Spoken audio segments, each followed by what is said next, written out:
Hi, this is Paula Gloria with Farther Down the Rabbit Hole, doing a special birthday special for my sister, Hella Tsaka. Welcome, Hella, to the show. Hi, thank you. and happy my earplug. And happy birthday, happy birthday. Howard Stern commenting on Maharishi about his experiences with transcendental meditation. By the way, in the news as well, which is a personal sadness to me, the Maharishi Mahesh Yogi died. Yeah. Yes, he died last night. That's the guy I who... never expected that to happen. I never did. That's the guy whose meditation you follow? He's 91 years old. And he is a terrific man. I got to interview him twice when I was at NBC Radio. I went to Washington and spoke with him. And I believe he was really onto something. His philosophy of life was deep and profound. The idea of bringing meditation into busy lives was absolutely essential and important, and that his whole idea of world peace, and he was a philosopher and a deeply religious guy as well. And I believe we've lost someone very important.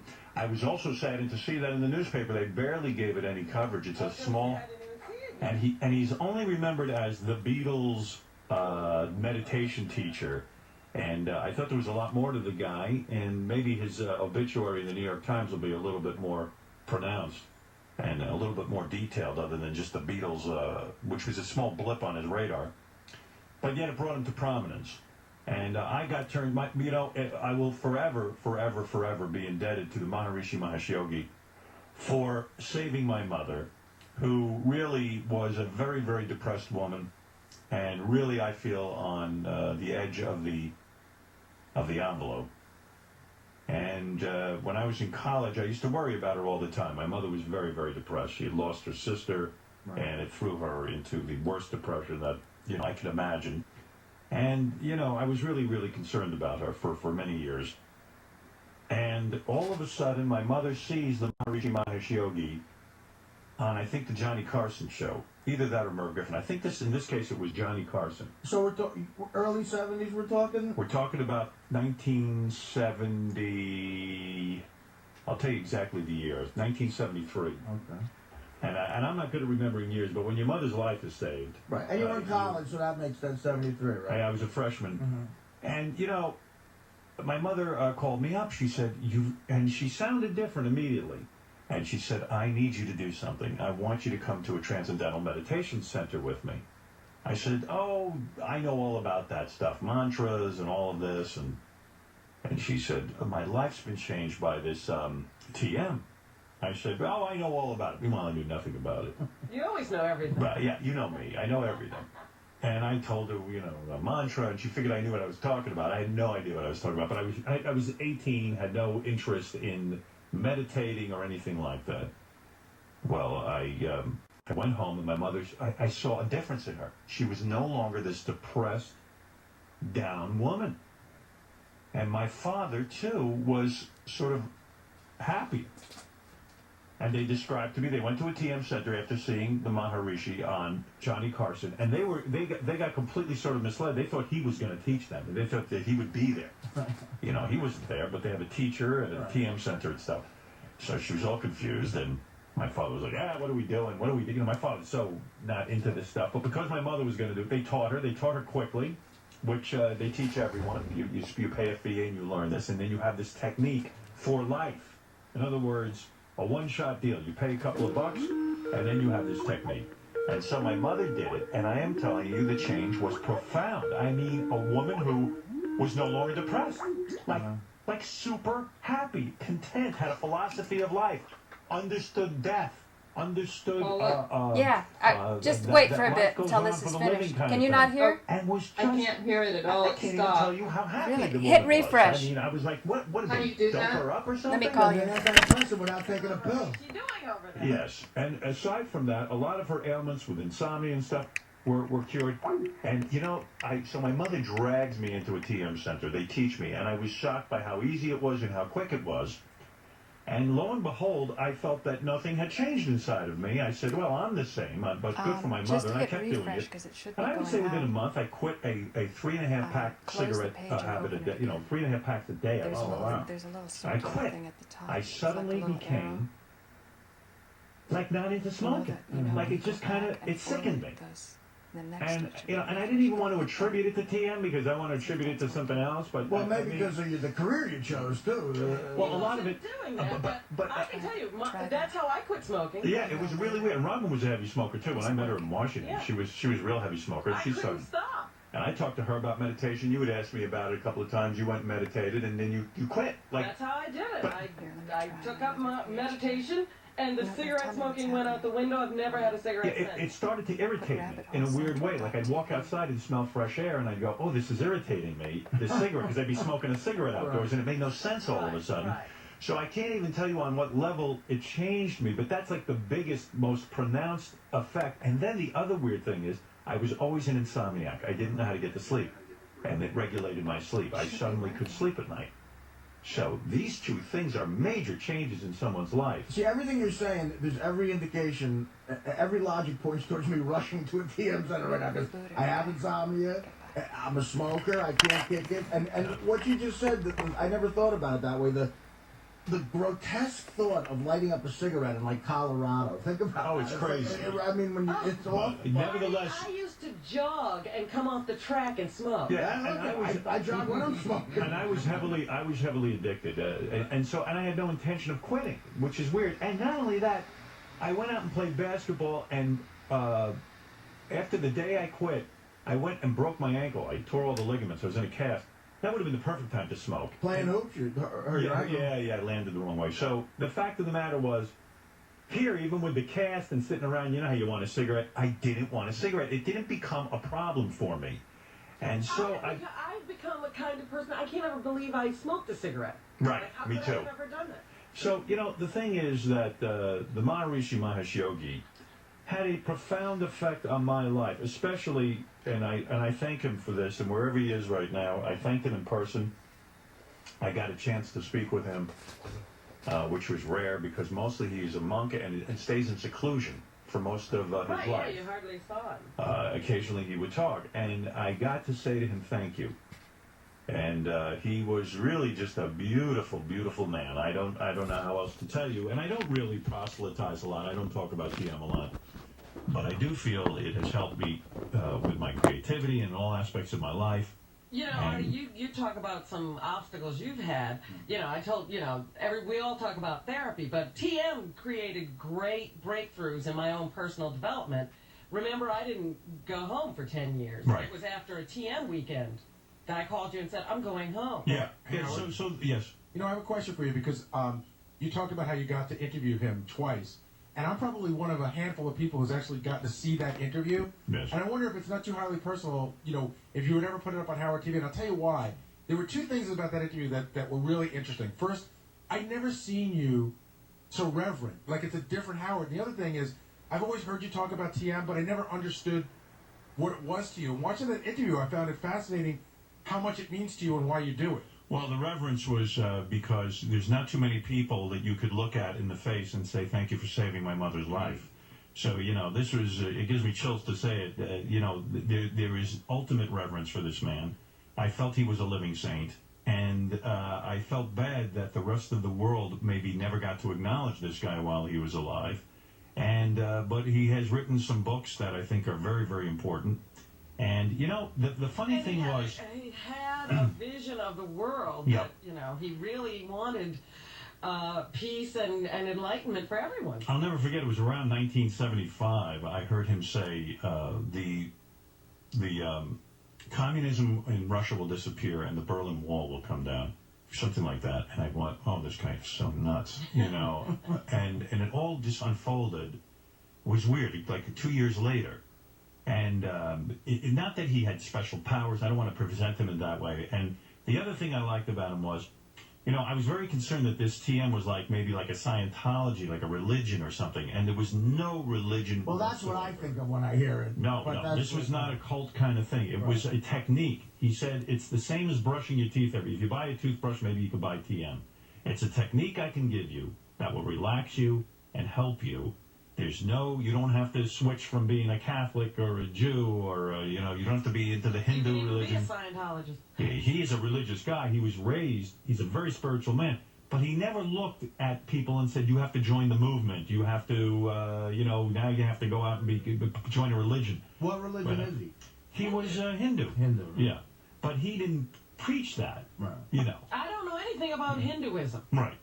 So it's... Did he become a wealthy guy off it, or was No, I think his organization is, I would say, greatly underfunded. I don't think, because they charge a one-time fee, it's like Vic Tanny went out of business. It was like, one-time fee, they should keep, like, most religions keep hitting you up for more and more money. Right. They were like, just learn TM, pay this, and then it's yours for life, and you can go to a TM center the rest of your life and get checked. Well, if you know that if they're getting that kind of result with people, there's a million ways you could rip people off. If people see results like that, they come up with a bullshit different book every year for them to buy. Well, there are a lot of people who are very, very devoted to this, and I can see why. But there are universities. I mean, there are a lot of things in his name that exist. Right. Yes. Frosty, you're on the air in Long Island. Yeah, Howard, I wanted to say that that meditation and prayer changed my life too. I was my whole life I battled addiction with alcohol and drugs, and really helped me change my ways. Some artists you definitely look into.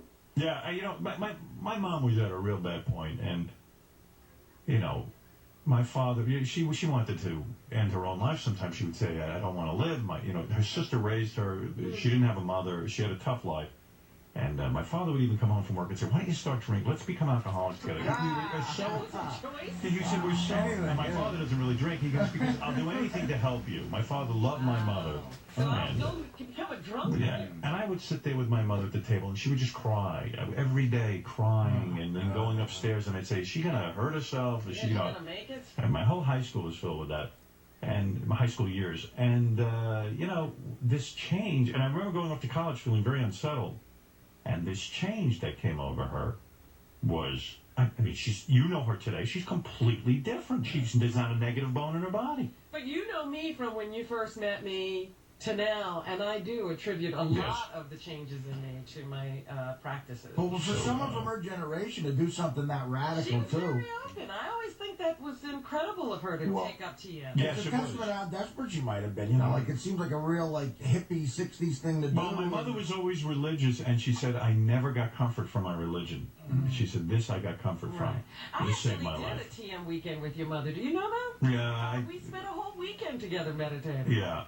And your sister. Yes, my sister's big in it. And where do you go do that? You go away for the weekend? Yeah, they have weekends if you want to go do, but it's not mandatory. That's not mandatory. That's something you can do if you want to. I always enjoyed that. Yeah. Well, I'll tell you, and also I might go this afternoon. You know what? I'll tell you something else about it. Also, at a time in my life when I started out in radio, I didn't have a place to live. I had no money. I made $96 a week, and I went and lived with the people from TM in a monastery, actually, up in Armonk, New York. And it was one of the most profound, great experiences of my life, and fabulous, really. And nice environment to live in, I bet. Yeah, it was really pretty spectacular to see. To really be exposed to that over a long period of time. Do you know anybody who tried it and just rejected it? It didn't work at all. Well, no, not that it didn't work. It's a very funny thing with some people. Some people try it and they like it, and they start to feel better, and they go, "I feel good. I don't need to do it." It's a very strange kind of thing. I've seen it happen to many people. They go, "I feel good." Medication, if you've got a mental illness and you take the medication, you're better, you convince yourself you don't need it, and you stop. Yeah, but I've always stuck with it. And I'll tell you, one of the greatest things for me is after the show, I've told you my head rings after the show. I relate to that now. Yeah, I'm so tired that my ears actually hurt from the headphones afterwards. So I go to my office and I close my eyes and that's when I do my TM. And it's fantastic. You do it before the show, too? I do. Yes, like this morning I woke up early and did it. Right. So, you do it twice a day. How long does it take? 20 minutes. Right. And so, I find I look forward to it. Like, although yesterday, my office was deluged. They're doing some fucking wacky thing to the windows here in the building. Oh, yeah? They're busy hammering on top of my head. They're going to kill me. They built scaffolding outside. They're caulking and re-caulking all the fucking... It's a major job. 2-year project. They got to stop it. 2 years? But please don't caulk my windows. Leave my windows alone. They hired a separate company just to build the scaffolding. Yeah, I want to kill myself. I was going to open the window and push the guy off. Somebody asked me what that scaffolding was about. Is it about caulking? Yeah, they have to re-caulk the window. Yeah, caulk. They're re-caulking the window. Somebody once said to me, "Well, gee, if you join TM, you want to do dick jokes, and And here's the thing, you do TM, if you're an Army general, it doesn't make you a pacifist, it makes you a better Army general. You know what? I used to go to those weekends all the time, and people would say to me they couldn't believe that you were a TMer. And I used to say to them, well, think of what he would be like without it. Yeah. But, so I got to look the Maharishi in the eyes and say, thank you for saving my mother's life. And I am forever, ever indebted to the TM movement and this wonderful man who really lived in a cave for years with a man named Guru Dev, who was his teacher, who taught him this technique of doing meditation for the masses, almost to bring it like McDonald's to the masses, so it'd be easy for people to do, to make it as simple as possible that anyone could do it. So he didn't come up with it. This other guy taught him. Guru Dev came up with it and said to the Maharishi, go to the United States and teach people. That is your mission in life. That is what I want you to do. Go to Europe, go to these countries that are westernized, and bring them this technique to bring about people who are relaxed and peaceful and can change, give them profound change. Because how do you make profound change, really? It's on the inner, deeper level, the most deep level. And that was his philosophy. And so the Maharishi came here, and the rest was history. And he has quite a following. But again, it's not a religion, and it's not something that you sit there like he's a deity, and it's really quite spectacular. And that interview was on tape, Gary's video? Yeah, the TM movement tape, they asked me to come down and interview the Maharishi, and I said that I would never do it on my regular show because I didn't want to be asking him questions. Oh, it wasn't on your show? No, I put it on Sunday morning on NBC. I asked them if I could do the public affairs show. Oh, wow. And they said yes. And it aired, my two interviews aired on NBC on Sundays. And I didn't, Gary might be right, maybe they did videotape some of it. I'd love to. I don't think I've ever seen the video. I've heard the audio. It was on one of those big discs. Remember they used to have those big giant discs? They're like the records. They looked like records. Yeah. And I think only a portion of it was on there. So I don't even know. But yes, I was reverential because he saved my mother's life. And I'm a huge admirer of his. And I'm sorry to see that he's gone. It was really quite shocking to read. I thought he'd live forever. But a simple man. Yeah. All right. And by the way, even in his 90s, just very together and very, you could see his health was good. He just died of old age, but his health was very, very good. He was very, he was with it. You don't see that with a lot of religious leaders and people who are supposedly in touch with a higher being. Stress will kill you before anything, and if you can find a way to deal with that. All right, anyway, so there's my wrap on this great man, and rest in peace. And he used to sit there in that little, cross-leg pose at 91. He could still, do all those yogi poses. Yeah, the only guy who can do that is Fred. All right, he's like a yogi to me. All right, we have a lot of show to get to, and first I must take a break, so listen to these words. Okay, so much for that, and now back to me. Hella, let's see who that is. Somebody's calling me on Skype, but I'm not sure who it is. It's Scott Goldberg. Scott. Hello, Personal Style Central. Yeah, right. Hang on, and let me get Scott Goldberg on this Sure. too. And Scott, I want to introduce you to my sister, Hella. Hi, Scott. Hi, how's it going? Nice to meet you. Good, good. It's my sister's birthday today. Well, happy birthday. Yeah. Me and the founding fathers. And Thank you. I want to say, are you watching the stream, Scott? Yes, I am. Yes, I Okay, am. what I'm- You're holding up a book, correct? Yeah, the book is called High Flying Ways, and it's by my mother, Genevieve Tsakanas, and it's about stories. Some of them are in Greece, because that's how she met my father, and that's how my sister and I came about. Okay. So what we just listened to, but you tuned in a little late, is Howard Stern talking about Maharishi Mahesh Yogi. So I thought today we would talk about the importance of spiritual practice. And I think, Hella, you saw the interview that I did with Scott when Dr. Breeding called up? Yes, yes. So Not all of it. Right. So right now, Scott is, well, I wouldn't say would you call eating raw food a spiritual practice, Scott? I guess, it really depends, on who's looking at it. What got me into raw foods is basically just a transition. My personal trainer got me into weightlifting, and then he said, you really should try to cut, a lot of dairy out of your diet,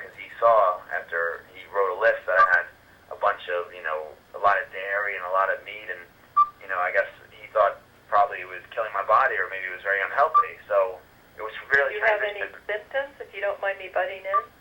No, yeah, no, I don't have any, you mean symptoms? When you were eating dairy and meat?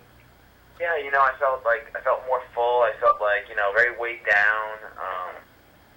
And it was kind of like the transition was because, I wanted to get rid of, all the toxins in my body. And really just, the reason I'm asking is my brother got into raw foods because he had a prostate cancer diagnosis. So you were going in for weight training and feeling better. Okay. Right, but then it became a thing with basically being health conscious and as well as trying not to put any money towards like slaughterhouses, or any animals being killed. But I believe people should eat what they want. That's what's so beautiful about mankind is that we can do what we want when we want. I mean, not kill anyone or anything, but but being able to eat what we want.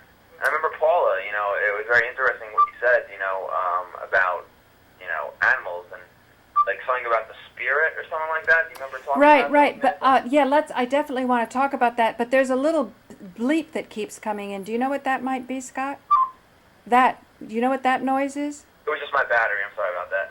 Oh, can we make that go away or not? It's gone. Oh, okay, perfect. Hella, what he's talking about was a concept that I particularly learned when I went to India the last time. Although Maharishi had always talked about it, I remember him saying in a very, very delicate and quiet way after about an hour of talking and you sort of go into that nice peaceful state when he would talk, he said that everything has a nervous system. Do you remember that, Hella?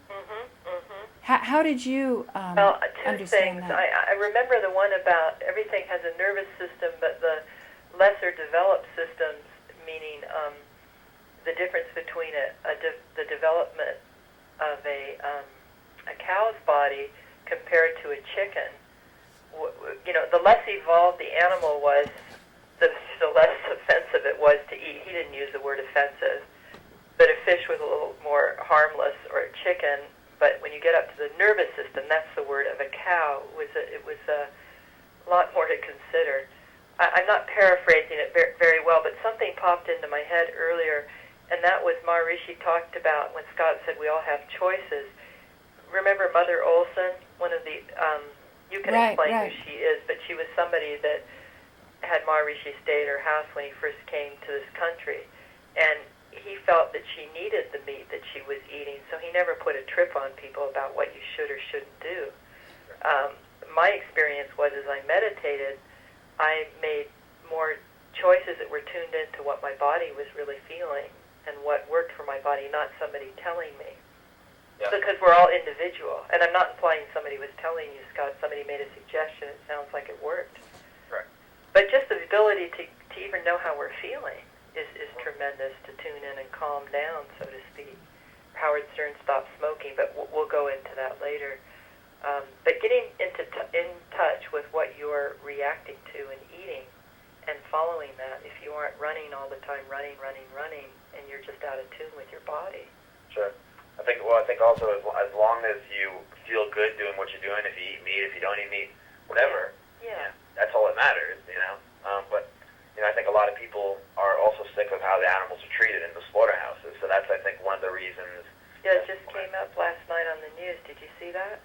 No. Maybe it was just California. And I was thinking about the media, and they're showing footage of cruelty in the slaughterhouse. But the point of the news blast, it was the first piece of news item, and in every station was this tainted beef. But at the same time, they were showing the inhumane treatment, and it was kind of funny because they weren't necessarily, not funny in a funny way, but it was odd because they were not necessarily making a link between how they were treated and that the meat was bad. Yeah. But I'm wondering, why are they putting all that actual bad press out all of a sudden? I don't know. But I hear you. It's, like you said. And they recalled 34 million pounds of beef, and then they said, but they found out most of it wasn't contaminated anyway. I mean, it was just nonsensical. Sure. So, I have a comment to make on that, and I think, between the three... You would. Yeah, between the three of us, maybe we can put some light on a very, very difficult topic here.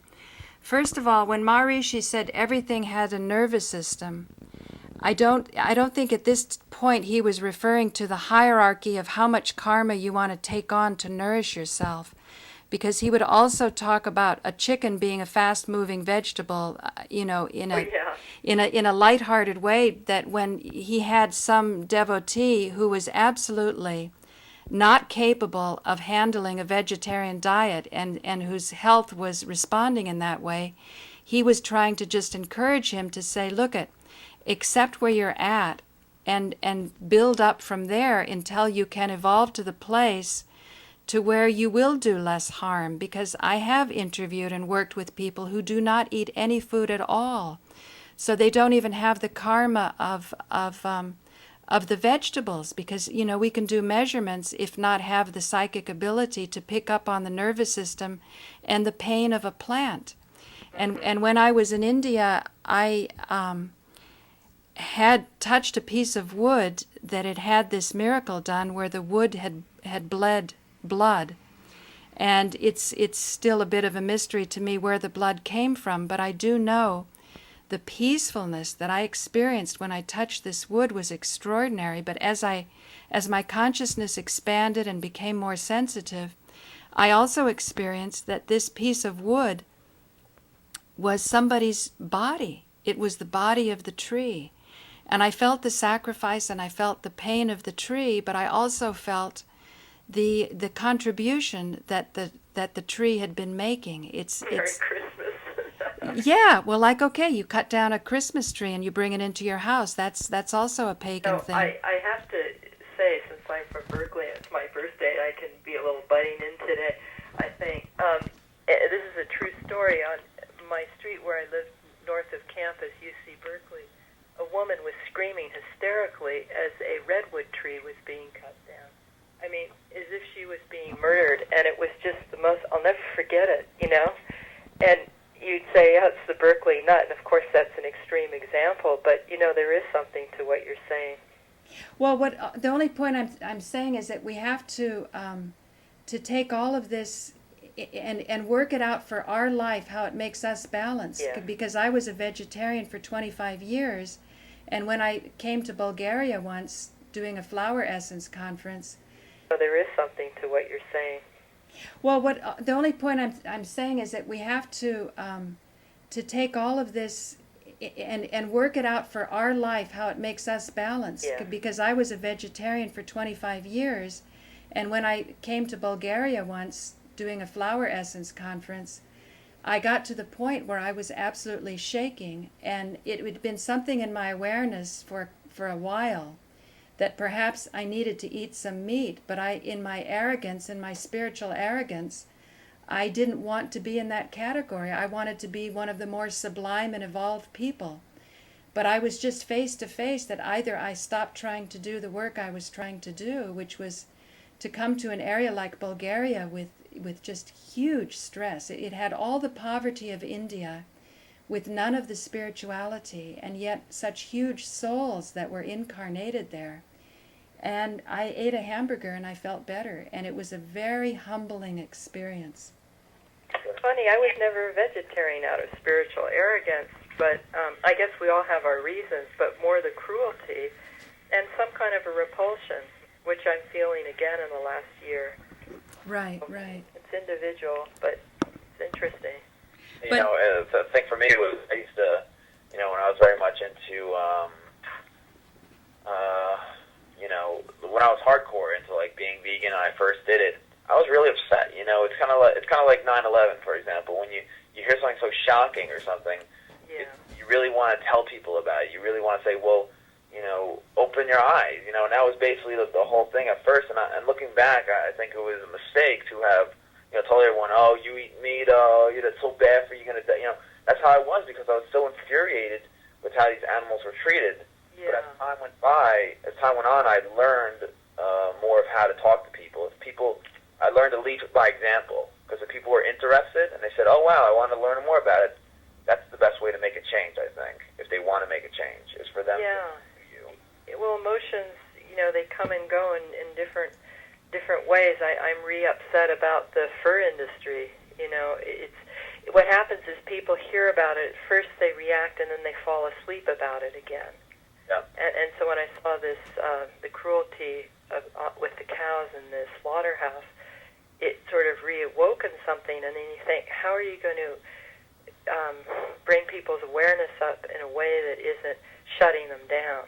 You know, the PETA people, they have that sort of shock reputation, which is too bad, and they're trying to do a good thing, trying to figure this out again, because fur is just back stronger than ever, and it's a horrible industry, tremendous cruelty. But you know, another thing Scott is aware of, right now, raw milk is not legal in New York, and it's legal in California, but I don't know for how long. I think a lot of the cruelty that we see is because the small farmer has been run off the farm. And you know, as you start going towards a totalitarian state where you want everything to be more efficient and cheaper, the physical bodies just don't work in those machine type of molds, including our own. Yeah. We're creatures of the earth also, and if you can have a small farmer, he can take care of a smaller group of cows, and you can have raw milk. But you know, I just realized too, my not thinking clearly, the reason they were showing the cruelty of the cows was that the sick ones was how they were treating them and forcing them to stand up. So therefore, if an animal is sick, it has a good chance of being diseased. That was their point. I just realized. Yeah. I was just so upset with the footage, I couldn't think straight.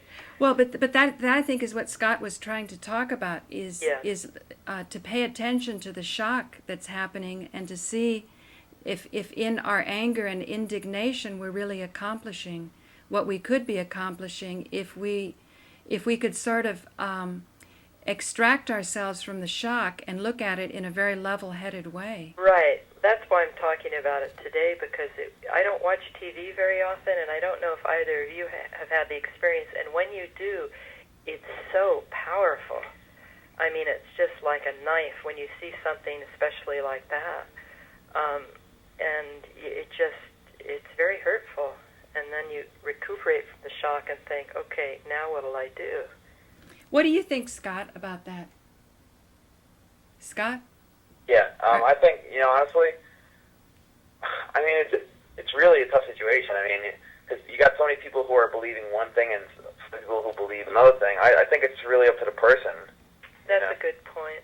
You know, to make their own decision. Remember when Oprah had her beef thing and got into trouble and they were suing her, and because she got upset seeing, you know, the movie Babe, and then I don't know what her details were, something like what we experienced or I experienced last night, and decided to do something about it and got pretty severely beaten down by the Texas beef people. Yeah. Now, here she was trying to do something, but I guess it was the wrong approach, or it isn't the individual basis, or is she trying to influence people the way she was? I mean, it's a fine line. Yes, individually, but if you don't have the information, do you know what I mean? I mean, isn't that what you're trying to do with the show too, Paula, is you're giving information? Well, yeah, but you see, I also talk about the importance of a spiritual practice, because when your nervous system is more refined, you're going to eat more refined food, but you can't start eating refined food and have that make your nervous system and your body more refined. It's a process. But in other words, if your system's more refined, people would eventually, and we're assuming more refined means not eating beef, even if it's healthy, even if the farmers are lovingly talking to the cows before they kill them, you know? No, this is the part that people we're not spiritually mature enough to understand this. I was at Nizamuddin, which is a holy shrine in New Delhi, and the most holy time of year for the Muslims is called Eid, and that's when they recognize the sacrifice of Abraham. And all of the sacrifice of Abraham is from where Judaism, Christianity, and Islam all stem. And in the heaven system, the seventh heaven of the Muslims, the highest heaven is presided over by Abraham, which means this was a human being who took it upon himself to sacrifice his son because he wanted a connection with God.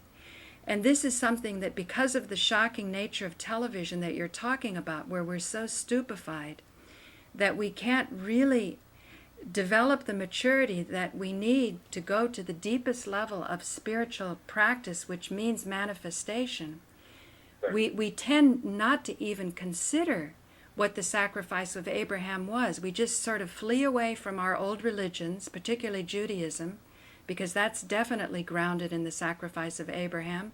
Abraham is the main patriarch of Judaism. So we flee away from it, and we embrace New Age religions. And Maharishi himself never taught the real secret of TM because he knew that people weren't mature enough to understand it. And that means, can you imagine wanting a connection with God so much that you would give up what is most close and most dear to you, which would be your own child? Then it gets into the area of human rights. You go, well, the child shouldn't be presided over by the parent. And then people throw out all respect for the parents in a lot of these New Age religions. Now, in the interview with Scott, what came out and what was so thorny after, when Alan and Molly and Alan's mother and I had a discussion based on Scott's interview, although Alan's mother had not seen the interview yet, and perhaps Molly didn't see it either, was how did Scott's parents get the right to give him this medicine? They probably believed that what the doctors told them, and the doctors too were probably indoctrinated. Keep off, keep going. What's that? Hello? Scott, do you have anything to say on that? Oh, you mean about like the drugs and everything with, Ritalin and stuff? Yeah, because I couldn't even say, Molly and I, somebody said, well, Paula, why did Scott take it? And we were just guessing that you were called hyperactive. Yeah, that's basically what it was. I think, and that's the issue, like I've learned a lot from that interview with that guy. What's his name? Robert? Dr. Breeding. Dr. Breeding. Dr. Breeding, yeah. And I don't know. I think what he made very valid points. He's a very intelligent man, and so what I like to do is when I listen to you, when I listen to Harold, when I listen to Alan, I really love the philosophies, and then just even if it's not philosophies, just truths that are being said. Right. And I'm really interested in knowing more about it. So I totally agree with what Dr. Breeding said. About everything. He seems like he's a very knowledgeable man, and I know he is. I mean, just the way he was speaking and reflecting himself, and being able to talk to everyone about everything, and talking about the medications and the drugs. He's a very smart man, and I think something needs to be done about all this. I don't think it's right to put kids on this medication. I also think another thing. I saw a video on YouTube. This kid who was going crazy because he was on MySpace. Like basically, it was like kind of like these two brothers said, they got on the camera and said, our brother, our younger brother, is crazy with MySpace. He gets crazy whenever we talk to him. So they would go up to him and be like, I'm taking away your MySpace, and he'd scream at the top of his lungs like crazy, like like crazy, like for like every time, and like he'd like say like, F you son of a, and like he was going really crazy. I'll have to send you this video. I think it's in one of my favorites on my YouTube channel. Maybe that's his whole connection to the world. Yeah, so I think kids need to be outside playing. Or even when you say you enjoy hearing Paula and Harold and Alan, it's a dialogue. It's a community. It's a chance for people to speak. And I suppose the counter to that might be, well, the MySpace people get to connect that way too, and that's not necessarily a bad thing. But I talked earlier to Paula and Harold once because I'd seen a show about internet, and particularly in teenagers and how it's affecting them. And there is some community there, but I also noticed they hide behind a lot of phrases and things. They're not, as far as I know, maybe you probably know more about it. Do they go on camera and talk or a little more open? Or is it, what I mean? It's kind of hidden a little bit. Scott, what do you think? Yeah, I'm just learning about it. Where I feel I'm really going out there and saying what I feel and taking kind of a chance. In MySpace, it seems there's a little bit of game playing going on there. Yeah, I think And that's the part that's sad. well, people go on there, one, to hook up, to be intimate with each other, Mm-hmm. and then there's another reason why people go on is to promote their things and what they do, and then there's just people who are looking to stay connected. I think the main issue with it is that people need to start understanding that we're putting so much information out there on these websites, and it gives third parties a way to know what we're thinking, know what we're doing. So we think that we have control over our MySpaces and we have control over our Facebooks and all these websites. Do you think they really think that? To me, that seems ridiculous. Well, that's a judgment, but do you think these people going on think it, or more than that, do they even care? I don't think they care. I think they see it as like, oh, let's see if I can find a girl to hook up with tonight or something, rather than, hey, let's make a change or something, or let's promote something positive. Say, Scott, do they actually hook up physically or not? Yes, you can. Oh, yeah. They you do. Search people within as many miles, 5 miles, 10 miles, and you type in their age and town and stuff, and you could start networking with people, and you could talk to them. And most of the time, I think, from all my friends that are female, they always tell me that they always get the occasional email that says, "Yo, baby, what's up?" Yeah. But it was a public education, whatever that really means, show, and they said that actually there was less danger than is perceived, because they said a lot of the teenagers are pretty hip to when they can see an email coming in like that. They know what it's about. Sure. They can respond or not respond. They're not so helpless as we might think. No, I think that's great, Hella, that the kids become very savvy. They can probably feel the energy of an email better than an older person. Well, didn't you feel that when somebody would come up and hit on you when you were younger? I mean, oh, yeah. and No, we definitely. realize, Yeah. we just have to think back to our own lives. I mean, maybe, No. most teenagers, in my opinion, and my own experience, are a lot more aware than you think, which is a good thing. Yeah. But there's more anger than you can imagine. That's the part that we forget. I forget. What do you think of that, Scott? Well, I totally agree, but I also wanted to talk about looking back, with the whole thing. There are a lot of young girls on MySpace and stuff that are really, maybe a lot of them just don't have the family or father figure, and a lot of guys take advantage of this as well. So there are, I agree with what you said, but then there's also the females who are young that can be manipulated. And I even saw stuff on an NBC specials, they had dramatizations and everything of a girl chatting, and the guy was like, "I love you, I want to be with you," and stuff. And these people are so manipulative. They lie. Just to meet these young girls, and I think it was To Catch a Predator or one of those shows. Yeah, they got really sick. They were doing so much of that. I started to wonder what that was about. Yeah. A little too much. We get the point, but then putting it on as entertainment is how it started to feel to me, almost a different kind of porn. It was kind of sickening. Oh, Okay, we get the point. Why are we making a show out of this? So would you say, Hella and Scott, that this kind of boils down to good values that you get from your mother and your father to get the discrimination, so that you can use a tool? Not even values, just love. Sure. Right. I agree. Right. Yeah.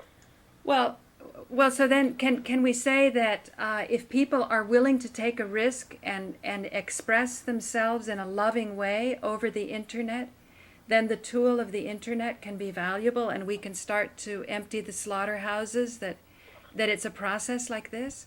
Well, I don't know yes, a process like this where people feel safe. I mean, I don't know who's watching me or really hearing or, what's going to show up, but it's worth the risk, if there is, in fact, a risk when you're being authentic.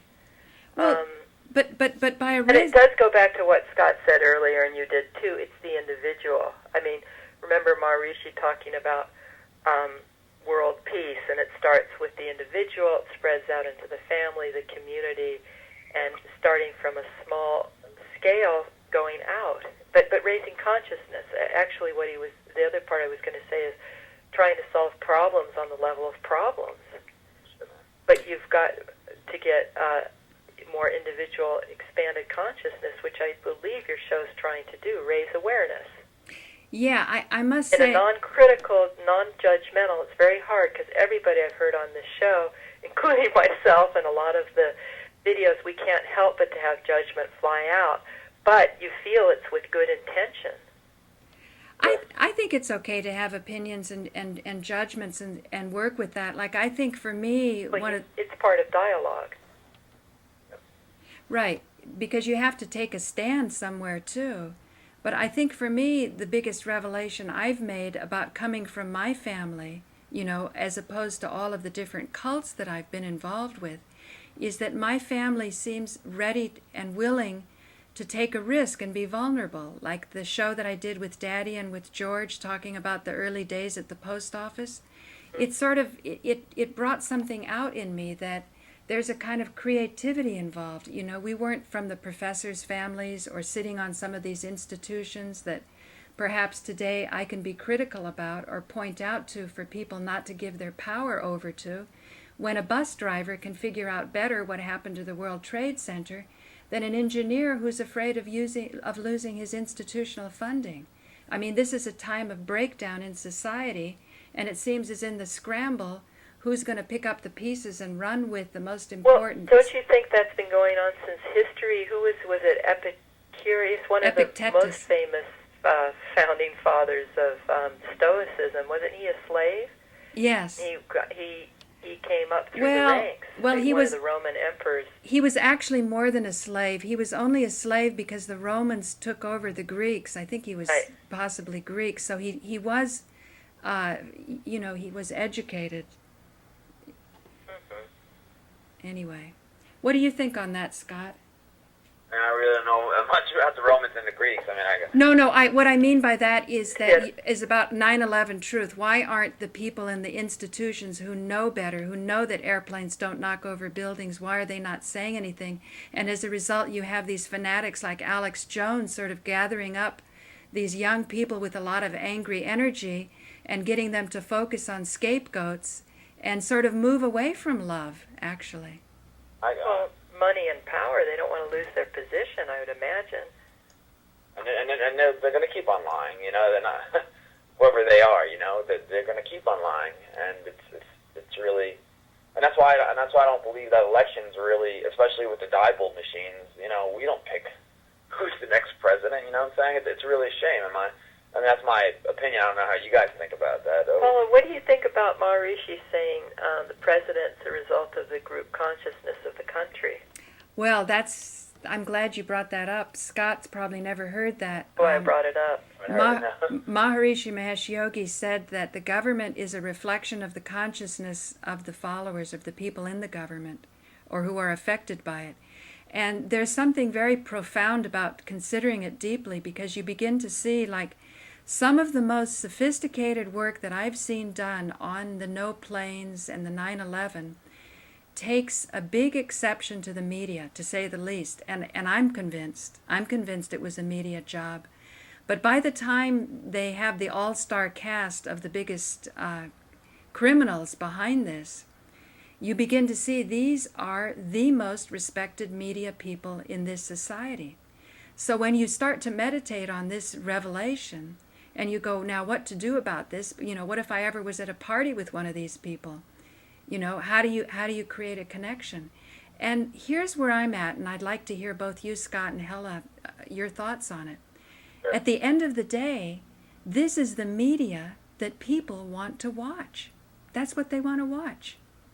So aren't they responsible for putting these media moguls up at that privileged, high, powerful position? Well, I hate this expression, but I have to use it. It's a chicken before the egg. They've already gotten addicted to TV and to these personalities. Somewhere along the line is their friend or addiction. Well, excuse me, these aren't the personalities, Hella. These are the people who hire the personalities. We only see... Same thing. What's that? It's the same thing.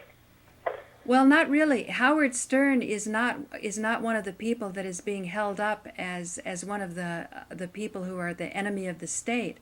But I'm saying, speaking as a puppet or somebody who has a power behind herself, like would be my family or the authentic masters that have really affected me, like Howard Stern was being reverential towards Maharishi, saying that Maharishi saved his mother's life, so he acknowledges this power. But I'm saying, speaking as somebody who's just, not the ultimate power, you have to take into account your audience, giving them something useful and something they can handle, given as what you've said, we've become addicted to television. And then you have to be accountable to who is paying your rent. I think it's a reality. I guess what I'm saying, if you're drugged and you don't know it, that's how I see a lot of the addicted American TV viewers, and probably Europe too. But it's hard to make a distinction, I think, for people watching TV. They don't know anything else. Scott, what do you feel, since you're a filmmaker and you're dealing with this directly?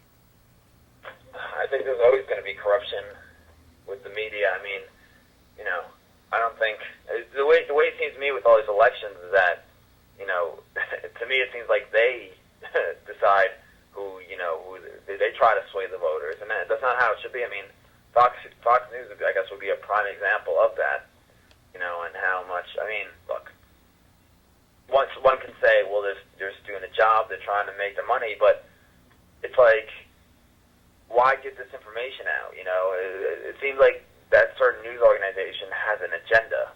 I think Fox News, Rupert Murdoch, he owns MySpace and all these things, and so I think if people start seeing all these things that are connecting together and try to put the pieces together, saying if one news corporation is so biased and pro-Republican or pro-war, then why are millions and millions of people on a site that's run by Rupert Murdoch, and how can we trust that site that our information wouldn't be going out to other causes for bad reasons, Yeah, Rupert Murdoch is one of the war criminals, if you're trying to find who's responsible for the war.